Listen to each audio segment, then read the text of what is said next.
तारामती पुतली की कथा। यदि आप मेरी चैनल में नए हो तो मेरी चैनल को सब्सक्राइब करें, शेयर करें और लाइक करें। धन्यवाद। 18वीं बार फिर राजा भोज सिंहासन पर बैठने के लिए आगे बढ़े। उन्होंने सोचा कि इस बार चाहे कुछ भी हो जाए, वो सिंहासन पर बैठकर ही रहेंगे। तभी सिंहासन से 18वीं पुतली तारामती बाहर निकली और राजा भोज को रोकते हुए बोली, सिंहासन पर बैठने से पहले राजा विक्रमादित्य का ये किस्सा सुनिए। उसके बाद पुतली तारामती ने कहानी सुनाना शुरू किया। राजा विक्रमादित्य कलाकारों और विद्वानों का खूब सम्मान किया करते थे। उनके दरबार में कई महान कलाकार थे। अन्य राज्यों से भी योग्य कलाकार उनके दरबार आते जाते रहते थे। एक दिन राजा विक्रमादित्य के दरबार में दक्षिण भारत से एक विद्वान पहुंचे।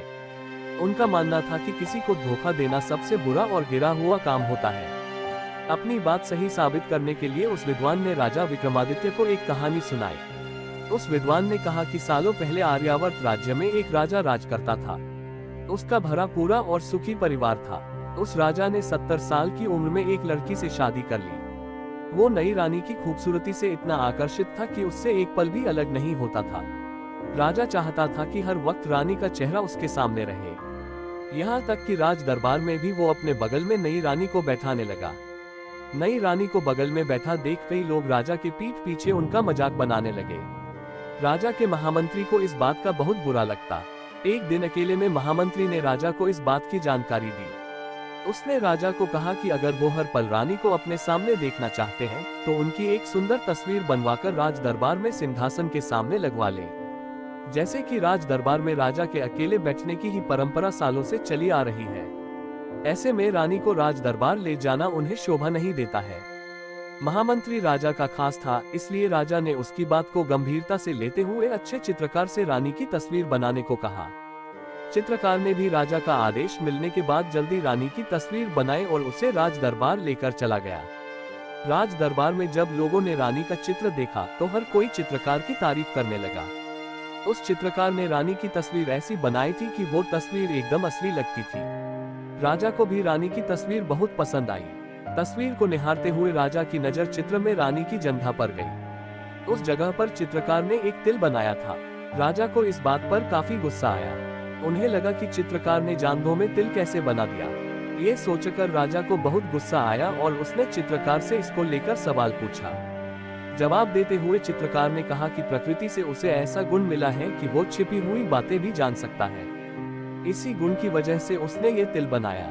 साथ ही तिल से तस्वीर की सुंदरता भी बढ़ती है, इसलिए उसने तिल बनाया है। राजा को उसकी बात पर भरोसा नहीं हुआ। उसने बिना देर किए जल्लादों को बुलाया और चित्रकार को जंगल ले जाकर मारने का आदेश दे दिया। साथ ही उसकी आंखें निकालकर राजमहल लाने को भी कहा। भले ही राजा को चित्रकार की बात पर भरोसा नहीं था, लेकिन महामंत्री को चित्रकार की विश्वास था। ऐसे में जंगल ले जाने के बाद मंत्री ने जल्लादों को धन का लालच देकर चित्रकार को रिहा करवा दिया। साथ ही उन्हें ये सुझाव दिया कि सबूत के तौर पर वो किसी हिरण की आंखें ले जाकर राजा को दे दे। इसी बीच महामंत्री चित्रकार को अपने घर ले आया और वो रूप बदलकर महामंत्री के घर में रहने लगा। इतना सब होने के कुछ दिनों बाद राजा का बेटा शिकार करने के लिए जंगल गया। तभी उसके पीछे एक शेर पड़ गया। राजकुमार अपनी जान बचाने के लिए एक पेड़ पर जा चढ़ा। पेड़ पर वह बैठा ही था कि उसकी नजर वहां पहले से ही बैठे भालू पर पड़ी। राजकुमार और डर गया। उसको डरा हुआ देखकर भालू ने कहा, तुम डरो मत, मैं भी तुम्हारी तरह ही पेड़ पर शेर को देखकर चढ़ा हूँ। इसी बीच भूखा शेर उसी पेड़ के नीचे उन दोनों पर नजरें जमाकर बैठ गया।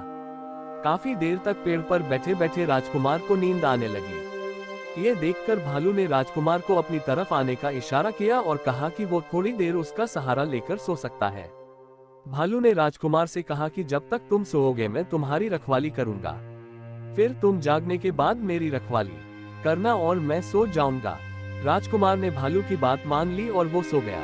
इसी बीच शेर ने भालू को फुसलाते हुए कहा कि वो और भालू जंगल के जानवर हैं और उन दोनों को एक दूसरे का साथ देना चाहिए। मनुष्य कभी जंगल के जानवर के दोस्त नहीं हो सकते हैं। ये सब कहते हुए शेर ने राजकुमार को नीचे गिरा देने की बात कही, लेकिन भालू ने शेर की बात नहीं मानी और कहा कि वो राजकुमार के साथ धोखा नहीं कर सकता है। शेर दुखी होकर चुपचाप वहीं बैठा रहा। इतने में कुछ घंटों की नींद पूरी करके राजकुमार उठ गया। उसके उठने के बाद अब भालू की सोने की बारी आई। जैसे ही भालू सोया तो शेर ने राजकुमार को बहलाने फुसलाने की कोशिश की। उसने राजकुमार से कहा कि वो भालू को नीचे गिरा देख तो शेर उसे खाकर अपनी भूख मिटा लेगा और राजकुमार आराम से राजमहल लौट सकेगा। राजकुमार शेर की बातों में आ गया और भालू को पेड़ से गिराने की कोशिश करने लगा। इसी बीच भालू की नींद खुल गई और भालू ने राजकुमार को विश्वासघाती बोलकर खूब खरी खोटी सुनाई। राजकुमार को मन ही मन बहुत बुरा लगा। तभी उसकी आवाज चली गई और वो गूंगा हो गया। इसी बीच शेर थक हार कर जंगल की ओर अन्य शिकार ढूंढने के लिए वहां से चला गया। फिर राजकुमार वापस अपने महल पहुंचा। उसकी आवाज जाने की वजह से वो कुछ नहीं बोल पा रहा था। राजकुमार की आवाज जाने से हर कोई परेशान हो गया।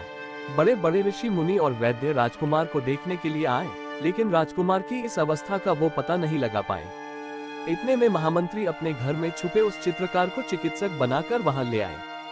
चिकित्सक बने चित्रकार ने राजकुमार के चेहरे के हाव भाव से सारी बात जान ली। उसने इशारों इशारों में राजकुमार से पूछा कि क्या मन ही मन वो खुद को दोषी समझकर अपनी आवाज खो बैठा है। इशारों में राजकुमार उसकी बात समझ गया और फिर फूट फूट कर रोने लगा। रोती ही उसकी आवाज वापस आ गई। राजा बहुत हैरान हो गए और उन्होंने सोचा कि यह चिकित्सक राजकुमार का चेहरे देखकर सारी कैसे जान सकता है। तब उस चित्रकार ने कहा कि जैसे एक चित्रकार ने रानी का तिल देख लिया था, वैसे ही मैंने आपके बेटे का चेहरा देखकर ही सब कुछ जान लिया। ये सुनते ही राजा को समझ आ गया कि वो कोई चिकित्सक नहीं बल्कि कलाकार है। राजा ने चित्रकार से अपनी गलती की माफी मांगी और उसे कुछ उपहार देकर सम्मानित किया। इतनी कहानी राजा विक्रमादित्य को सुनाकर विद्वान चुप हो गया।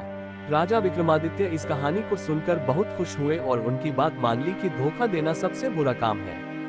इसके बाद राजा ने विद्वान को 1 लाख सोने के सिक्कों से सम्मानित किया। इतना कहते ही 18वीं पुतली तारामती ने कहा कि अगर तुम में भी दूसरों की बातों से सहमत होने और दूसरों की बातों का सम्मान करने का गुण है तो तुम इस सिंहासन पर बैठ सकते हो। इतना कहकर 18वीं पुतली तारामती सिंहासन से उड़ गई और राजा भोज एक बार फिर सिंहासन पर बैठते बैठते रह गए। कहानी से सीख, किसी के साथ कभी धोखा नहीं करना चाहिए। विश्वासघात का अंजाम बहुत बुरा होता है। पूरी कहानी सुनने के लिए धन्यवाद।